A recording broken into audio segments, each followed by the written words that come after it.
And welcome back to the channel. So finally, after 2 days, today we will cover a very important new topic that is leishmania. इसको हम leishmaniasis भी बोल सकते हैं.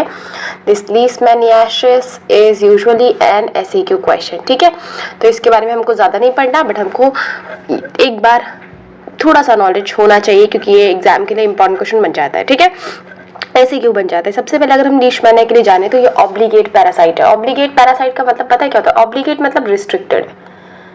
अगर ये पैरासाइट की तरह काम नहीं करेगा, ठीक है, मतलब इसकी मजबूरी है, ये पूरी तरह से बंधा हुआ है, ये और कुछ पे फीड नहीं कर सकता. It is a obligate parasite. Obligate मतलब मैंडेटरी. ठीक है, अब बात करते हैं इसके दो होस्ट है, एक है इनवर्टिब्रेट और एक है वर्टिब्रेट्स. इनवर्टिब्रेट्स जो है उसमें प्रोमेस्टिगोट होता है, मेनली वो इंसेक्ट होता है, सैंडफ्लाई की बात करें. और वर्टिब्रेट्स में वर्टिब्रेट्स को डेफिनेटिव होस्ट भी बोलते हैं और इसमें एमेस्टिगोट का मेजर रोल रहता है. अब बात करें लीशमैनिया की, मैंने प्रियंका मैम से क्लासिफिकेशन सीखा था, तो उन्होंने बताया था कि जो लीशमैनिया उसके टोटल 3 क्लासिफिकेशन है, विसरल, म्यूकोक्यूटेनियस एंड क्यूटेनियस. ठीक है, विसरल में जो आता है वो है लीशमैनिया डोनोवानी कॉम्प्लेक्स, जिसके बारे में ही हमारे लिए ये इंपॉर्टेंट है. इसके ऊपर एक क्वेश्चन आता है एलडी बॉडी. ठीक है, और दूसरा आता है म्यूकोक्यूटेनियस. म्यूकोक्यूटेनियस में आता है ब्राजीलियनिसिस और क्यूटेनियस में आता है ट्रोपिका और मेजोरा. तो ये हमारे 3 क्लासिफिकेशन है, हमको मेनली इसके बारे में पढ़ना है, लीशमैनिया डोनोवानी कॉम्प्लेक्स. ठीक है, अब आते हैं ज्योग्राफिकल डिस्ट्रीब्यूशन में. तो एक ओल्ड वर्ल्ड बोलते हैं, एक न्यू वर्ल्ड बोलते हैं. न्यू वर्ल्ड मतलब अमेरिका, यूएसए. ठीक है, और ओल्ड वर्ल्ड मतलब बाकी पूरी दुनिया, ऐसा. ठीक, बात करें लीशमैनिया डोनोवानी की, तो लीशमैनिया डोनोवानी को इसको हम काला आजार बोलते हैं, मतलब ये कॉज करता है काला आजार, या इसको दमदम फीवर बोलते हैं क्योंकि दमदम में डिस्कवर हुआ था सबसे पहले ये. इसको हमारे जो अंकल है विलियम लीशमैन, उन्होंने डिस्कवर किया था, इसलिए उन्होंने अपना नाम ले लिया, इसलिए उन्होंने बोला लीशमैनिया बोलेंगे इसको क्योंकि मैंने डिस्कवर किया है. देख रहे हो कॉन्फिडेंस, देख रहे हो बंदे का. ठीक है, कॉजेस काला आजार एंड दमदम फीवर क्योंकि दमदम में डिस्कवर हुआ था. ठीक है, ये बेसिक इंट्रोडक्शन वाले पोर्शन में हम ऐसे ही फ्लोचार्ट बना रहे होंगे. अब आते हैं अपने नेक्स्ट पेज पे, दैट इज मॉर्फोलॉजी. देखो मॉर्फोलॉजी में मैंने आपको बताया कि एमेस्टिगोट जो मिलता है वो हमको वर्टिब्रेट्स में मिलता है, और ये वर्टिब्रेट्स जो होते हैं वो डेफिनेटिव होस्ट है. और यहाँ पे वर्टिब्रेट्स में सबसे कॉमन एग्जाम्पल है मैन, ह्यूमन. ठीक है, तभी तो हम पढ़ रहे, किसी और में होता तो क्यों पढ़ रहे होते हैं. ठीक है, इसके अलावा हमको डॉग्स में भी मिल सकता है, ह्यूमन में मिलता ही मिलता है. प्रोमेस्टिगोट जो है वो सैंडफ्लाई में मिलता है and it is intermediate host. Definitive host और इंटरमीडिएट होस्ट होते हैं ना, तो ये इंटरमीडिएट होस्ट है. और इसके अलावा जो एमेस्टिगोट है वो ए फ्लैजिलर होता है और नॉन मोटाइल है. ठीक, ए फ्लैजिलर स्टेज है. ये एमेस्टिगोट और प्रोमेस्टिगोट का हम आगे पढ़ेंगे, ये एक्चुअली स्टेजेस है. अब बात करते हैं मोड ऑफ ट्रांसमिशन की, तो इसमें का जो मोड ऑफ ट्रांसमिशन है वो सैंडफ्लाई से है, मतलब वेक्टर बॉर्न डिसीज है. तो आपको वेक्टर बॉन्ड में एक और डिसीज मिल गया अलॉन्ग विद मलेरिया. तो ये और उसके वेक्टर बॉन्ड में और हमने क्या क्या पढ़ा था मलेरिया के अलावा, बताओ कमेंट सेक्शन में. सैंडफ्लाई इसका वो है इंसेक्ट या ट्रांसमिटिंग एजेंट, जिसका नाम है फ्लेबोटोमास अर्जेंटिपिकस. राइट. इंक्यूबेशन पीरियड इसका है 3 से 6 महीने का. अब बात करते हैं इसके इंपॉर्टेंट पे जो है लाइफ साइकिल. ये ऐसे क्यों बन सकता है, जैसे ही सैंडफ्लाई ने इंसेक्ट को काटा. ठीक है, ये एक हमारी मच्छर आ रही है प्यारी सी, काजल दी मच्छर तो कहीं से नहीं लग रहा. ठीक है, मतलब समझ लो. ठीक है, यस दिस इज सैंडफ्लाई. जैसे विलियम लीशमैन अंकल ने लीशमैन डिस्कवर किया, वैसे मैंने ये मेरा वाला सैंडफ्लाई डिस्कवर किया. ठीक है, तो क्या हुआ कि सैंडफ्लाई ने काटा ह्यूमन को. अब जो एमेस्टिगोट फॉर्म है जिसको हमने देखा था वर्टिब्रेट्स, मतलब ह्यूमंस में, मैन में मिल सकता है, ह्यूमंस में मिल सकता है और डॉग्स में मिल सकता है. ठीक है, तो एमेस्टिगोट फॉर्म जो होगा वो मल्टीप्लाई करेगा रेटिकुलर एंडोथेलियल सेल्स में, तब तक मल्टीप्लाई करेगा जब तक समझो ये हमारा रेटिकुलो एंडोथेलियल सेल है. ठीक है, अभी तब तक 1 मल्टीप्लाई हुआ, 2 हुआ, 10 हुआ, इतना मल्टीप्लाई करेगा जब तक ये पूरा का पूरा जो है हमारा सेल ये पूरी तरह से भर नहीं जाए एकदम. ठीक है, और अल्टीमेटली क्या होता है कि अब ये सेल कोशिश करेगा कि चलो अब पूरा भर चुका है, थोड़ा सा इनलार्ज होने की कोशिश करेगा, और इनलार्ज होते ही इसकी औकात से बाहर जब गए फट जाएगा. ठीक है, तो होता क्या है कि जो हमारा सेल है, होस्ट का सेल, वो इनलार्ज होता है और जब अपनी औकात के बाहर इनलार्ज होगा तो वो फट जाएगा. यस, जैसा हमारा एग्जाम को देखकर होता है वही सेम चीज है, ठीक है। फिर क्या हुआ, अब जैसे ही फट गया तो जो पूरा का पूरा पैरासाइट है वो कहाँ आ गया, सर्कुलेशन में आ गया। अब मान लो कि कभी भी सैंडफ्लाई ने दोबारा काटा, तो ब्लड सर्कुलेशन से इसने क्या किया, ये जो फ्री ए मेस्टिगोट फॉर्म है इसको ले लिया, उठाया। देखो ये तुम्हारा ब्लड सैंपल है, ठीक है। फिर से वही वाली मच्छर, वही वाला सैंडफ्लाई, ठीक है। देखो विजुअलाइज करके देखते हैं, इसने काटा, ठीक है, और यहाँ पे हमारे पास बहुत सारे ए मेस्टिगोट थे, इसने लिया, ठीक है। अब लेने के बाद होता क्या है कि ये ए मेस्टिगोट जो फ्री हमारा था वो जाएगा इसके इंटेस्टाइन में, ये है इसका इंटेस्टाइन, ठीक है। तो ये इसके इंटेस्टाइन में जाएगा। इंटेस्टाइन में जाने के बाद जब ए मेस्टिगोट फॉर्म जो है, जैसे ही ये इंटेस्टाइन में पहुंच गया, अब क्या होगा, जो ए मेस्टिगोट है वो कन्वर्ट हो जाएगा प्रोमेस्टिगोट में, ठीक है। और फिर क्या करेगा, अब हमने देखा था कि हमारे अंदर ए मेस्टिगोट मल्टीप्लाई हो रहा था, पूरी तरह से सेल को भर दे रहा था और फट जा रहा था। ऐसे ही अब क्या होगा कि ए मेस्टिगोट से पहले तो प्रोमेस्टिगोट में कन्वर्ट हो गया। अब ये प्रोमेस्टिगोट जो है वो बाइनरी फिशन से, ठीक है, बाइनरी फिशन से मल्टीप्लाई होगा एंड बाइनरी फिशन से मल्टीप्लाई होते होते होते होते बहुत सारा प्रोमेस्टिगोट प्रोड्यूस करेगा। यहाँ बाइनरी फ्यूजन है, फिजन है, ये फ्यूजन नहीं है, ठीक है। अब क्या होगा, जो प्रोमेस्टिगोट है जो अभी हमारा इतना सारा मल्टीप्लाई हुआ वो फेरिंग्स में जाएगा, फेरिंग्स में जाके बकल कैविटी में चला जाएगा। और इस बेचारे की इतनी मजबूरी है, ये इतना मजबूर है जेन्युइनली, क्योंकि क्या होगा कि जैसे ही बकल कैविटी में जाएगा, अब इसका मुंह तब तक ब्लॉक हो चुका है, इसका ओरल कैविटी तब तक ब्लॉक हो चुका है जब तक ये पूरा का पूरा प्रोमेस्टिगोट रिलीज नहीं करते, ठीक है। यहाँ पे ये लिखा है which they block between 9th day of the blood meal taken by the sandfly, ठीक है। ये हटाओ, ये लाइन तुम्हारे इतना इम्पोर्टेंट, बस ये है कि ये पूरा लाइन समझाना ही चाह रहा है कि प्रोमेस्टिगोट आगे जाएगा, मतलब small intestine, large intestine, midgut में इसने प्रॉपर प्रोमेस्टिगोट को डेवलप किया, बाइनरी फ्यूजन हुआ, फेरिंग्स की तरफ आया, फेरिंग्स से बकल कैविटी में आएगा, बकल कैविटी को इसने पूरी तरह से ब्लॉक कर दिया, ठीक है। अब यहाँ पे क्या लिखा है, जैसे ही ब्लॉक हो गया बकल कैविटी, अब बेचारे को जो भी कुछ भी लेने के लिए उसको दिक्कत होगी, राइट। तो इसीलिए जब ये हेल्दी इंडिविजुअल को काटेगा दोबारा, ठीक है, जैसे ये हमारी सैंडफ्लाई है, ये जब हमारी हेल्दी इंडिविजुअल को काटेगा तो ये क्या करेगा, जितना भी इसके पास प्रोमेस्टिगोट था वो रिलीज कर देगा, ठीक है, रिगर्जिटेट कर देगा जितना भी है। बस ये चीज लिखा हुआ है। अब यहाँ पे क्या लिखा हुआ है, फिर वही चीज होगा, इनगल्फ होगा मैक्रोफेज से, मैक्रोफेज ने वो प्रोमेस्टिगोट लिया, प्रोमेस्टिगोट को ए मेस्टिगोट में कन्वर्ट कर दिया। फिर क्या हुआ, ये जाएगा स्प्लीन, लिवर, बोन मैरो और बाकी अदर ऑर्गन में, फिर रेटिकुलो एंडोथेलियल सेल्स में, फिर जाके सेल को मल्टीप्लाई करेगा, सेल को पूरी तरह से कवर कर लेगा, सेल इनलार्ज होगा, रप्चर हो जाएगा, दोबारा सर्कुलेशन में आ जाएगा। एक चीज हमको देखने की जरूरत है, पहली बात तो हमने देखा कि जो ए मेस्टिगोट है वो ह्यूमन या वर्टिब्रेट्स में मिलता है, जो प्रोमेस्टिगोट है वो हमको कहाँ मिल रहा है काजल दी, सैंडफ्लाई में मिल रहा है।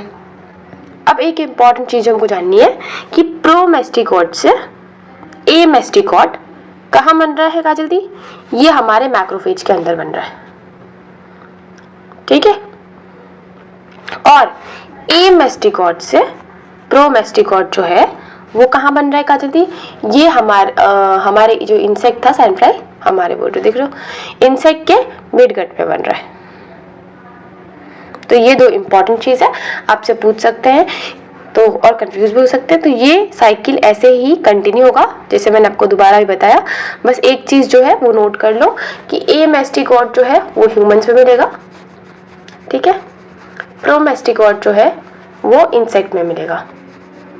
इसके अलावा ए मेस्टिगोट से जो प्रीमेस्टिगोट है, देखो भूल भी गया क्या बोल रहा होता है, ठीक है, वो हमको कहाँ मिलने वाला है काजल दी, ए मेस्टिगोट से प्रोमेस्टिगोट हमको इंसेक्ट के मिडगट में मिलेगा। और जो रिवर्स साइकिल होगा प्रो से ए वाला, ये हमको मैक्रोफेज में मिलेगा, हमारे मैक्रोफेज, ठीक है, ह्यूमन के। तो ये हमारा एक इंपॉर्टेंट टॉपिक हो गया। अब हमारे पास जो दूसरा इंपॉर्टेंट चीज बचता है दैट इज, क्या बच गया जल्दी, अब पैथोजेनेसिस, क्लिनिकल फीचर।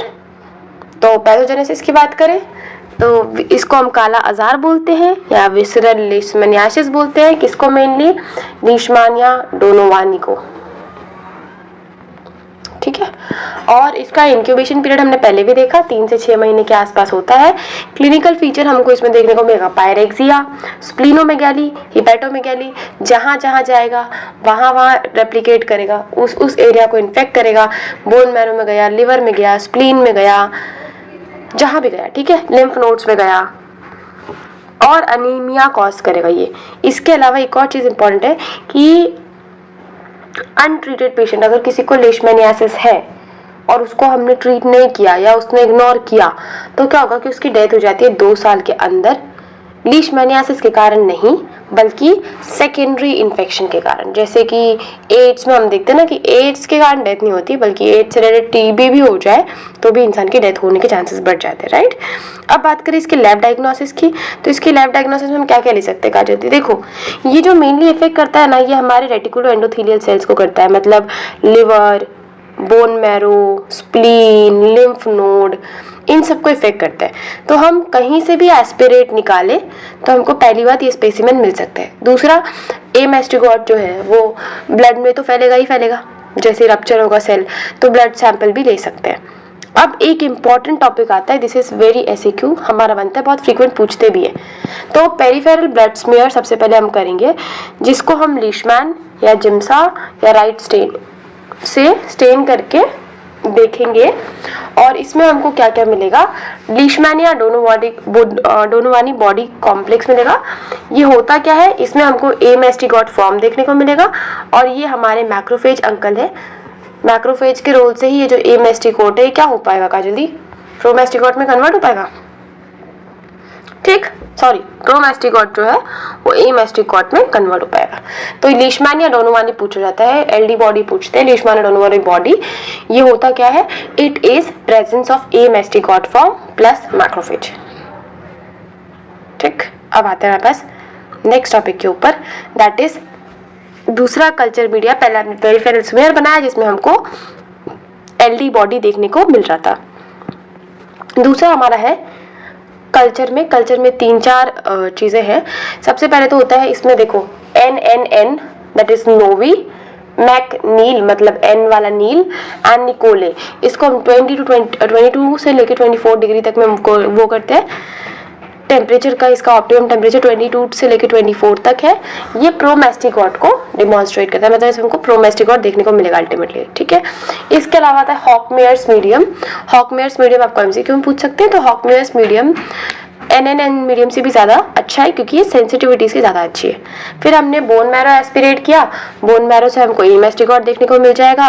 कभी कभी हमको, अगर हमने NNN मतलब कल्चर किया तो हमको प्रोमैस्टिगोट भी देखने को मिल सकता है। इसके अलावा स्प्लीनिक पंचर, तो स्प्लीनिक पंचर में हमको क्या मिलेगा? अगर हमने कल्चर कर दिया काजल दी, मतलब NNN हो गया या हॉकमेयर हो गया, तो हमको प्रोमैस्टिगोट देखने को मिलेगा। अगर मैंने पेरिफेरल स्टेनिंग कर दिया स्प्लीनिक पंचर से तो हमको ए मैस्टिगोट देखने को मिलेगा। और एक आता है हमारे पास लिम्फ नोड एस्पिरेट। तो लिम्फ नोड एस्पिरेट यूजुअली हमको अफ्रीकन लीशमैनियासिस में हेल्प करता है देखने में या पहचानने में। बाकी इतना, जब किसी के पास बोन मैरो या स्प्लेनिक पंचर अवेलेबल है तो they will not prefer to go with lymph node aspiration. ठीक है, सीरोलॉजी में हमको पता है कि काजल दी सब में हमको क्या लिखना है? एलिजा। ट्रू, सही बात है, सब में हमको एलिजा लिखना है, एलिजा। और इसके अलावा मोनोक्लोनल एंटीबॉडी यूज होता है साथ में। और एक और चीज होता है लेटिक्स एग्लूटिनेशन टेस्ट, जिसमें हम यूरिन सैंपल से डिटेक्ट करने की कोशिश करते हैं। और इसके अलावा मॉलिक्यूलर में हम करेंगे PCR। और एनिमल इनॉकुलेशन में हम यूजुअली इसको रूटीन डायग्नोसिस के लिए तो नहीं यूज करते हैं, बट ये है कि अगर क्लिनिकल स्पेसिमेन को हमको वो करना है तो हम हैमस्टर्स को यूज कर सकते हैं। ठीक है, टेस्ट भी है एक टेस्ट। दूसरा, ये हमको डिले टाइप और हाइपर सेंसिटिविटी दिखाता है। ठीक है, ये हमको काला आजार के केस में तो नहीं मिलेगा, मतलब अगर आपको काला आजार है तब तो नहीं मिलेगा। ये हमको तब मिलेगा या तो जो पर्सन है, ठीक है, या तो उसको डर्मल लीशमैनियासिस है या तो वो पर्सन काला आजार से रिकवर हो चुका है, उसमें हमको ये पॉजिटिव देखने को मिलता है, जिसको हम मोंटेनगेरो टेस्ट बोलते हैं। देखो, जो भी तुमको प्रोनाउंस करना है कर सकते हो, बस अल्टीमेटली स्पेलिंग याद करने से मतलब है ना। तो मोंटेनएर्गो ऐसे याद रखो, ठीक है। बात करें इसके ट्रीटमेंट के लिए, तो इसकी ट्रीटमेंट में यूज होता है एम्फोटेरिसिन बी और सोडियम स्टीबोग्लूकोनेट। बट ये तुम्हारा ट्रीटमेंट पार्ट अभी फार्मा इतना उधर देख लेना, लेकिन इधर इंपॉर्टेंट नहीं है तो ये स्किप कर सकते हो। फिर एक आता है पोस्ट काला अजार डर्मल लेशमैनियासिस। तो हमने देखा था कि दी जो मोंटेनग्रेनो एग्रो टेस्ट है, एर्गो टेस्ट है, वो पॉजिटिव मिलता है हमको डर्मल लेशमैनियासिस में और रिकवर्ड पेशेंट में। तो ये हमको कब मिलता है, पोस्ट काला अजार डर्मल लेशमैनियासिस, ये हमको 1 से 2 साल बाद मिलता है एलडी मतलब लेशमैनिया डोनोवानी के इन्फेक्शन के बाद, ठीक। अब ये क्या करता है, ये विसरा को तो इन्फेक्ट नहीं करेगा, बट अब ये जो डर्मल टिश्यू है, इसका नाम डर्मल लेशमैनियासिस है ना, तो ये डर्मा मतलब स्किन, तो स्किन और क्यूटेनियस टिश्यू जो है उसको इफेक्ट करेगा और इसके कारण जो सब्जेक्ट है या जो पेशेंट रहा है पास्ट में उसको हाइपोपिगमेंटेड नोड्यूल देखने के लिए मिलेगा, ठीक है। सो ये हमारे लिए जितने भी टॉपिक थे ये ऑलमोस्ट पूरा का पूरा कवर हो चुका है। और अगर आपको लग रहा है कि काजल दी कोई टॉपिक बच गया है, do let me know in the comment section. तब तक के लिए मिलेंगे नेक्स्ट वीडियो में। Till then bye bye, take care.